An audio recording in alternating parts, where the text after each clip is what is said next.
Abbiamo parlato di hacking civico e di pubblica amministrazione. Qual è il rapporto che lega o dovrebbe legare le due cose? L'hacking civico va visto con estrema positività, è sostanzialmente un contributo da parte di chi sa fare le cose, le sa fare bene.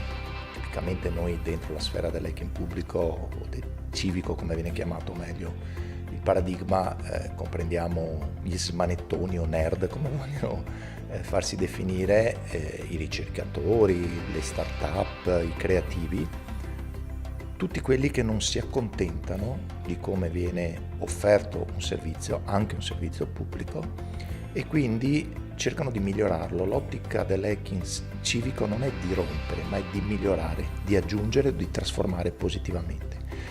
Questo presuppone però che la pubblica amministrazione faccia un passo indietro, cioè liberi degli spazi. La pubblica amministrazione attraverso, ingegneria propria o acquisti, quindi procurement, tende a sviluppare applicazioni e servizi senza questi elementi, che sono elementi che creano poi empatia rispetto al servizio, appeal come viene chiamato, o come dicono gli inglesi sexability, e che quindi permettono di fare in modo che un servizio pubblico sia perfettamente rispondente a quelle che sono le esigenze del servito.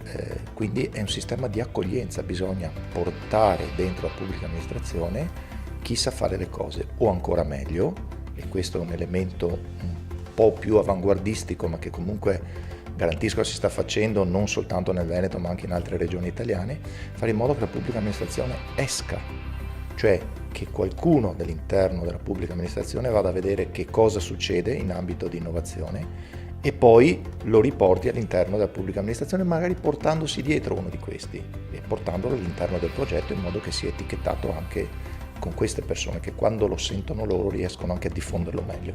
Possiamo parlare di piccola grande rivoluzione, perché è una sfida impegnativa comunque, no? Sì, adesso viene sostanzialmente anche questa etichettata dentro il grande slogan dell'open innovation, che sostanzialmente vuol dire: se non riesco a far bene le cose io, che siano un prodotto, che siano un servizio, che siano appunto un'innovazione non solo tecnologica, ho bisogno di qualcun altro che mi dia una mano. Ecco, la pubblica amministrazione, allora io uso una parola sulla quale spesso non trovo molto accordo, dico che la pubblica amministrazione è boriosa. Nel senso, la pubblica amministrazione è convinta di saper fare tutto, però purtroppo così non è, nel senso non ha tutte quelle capacità che spesso sono anche conseguenza della velocità. Fuori succedono cose inimmaginabili rispetto ai tempi della pubblica amministrazione, quindi questo grande, chiamiamola rivoluzione culturale, che viene chiamata open innovation, è solo un adeguamento delle velocità. Fuori si corre veloci, dentro si è lenti e non si hanno le competenze. È meglio portare dentro la velocità, le esperienze, la creatività, la passione e anche il rischio di chi le sa fare le cose.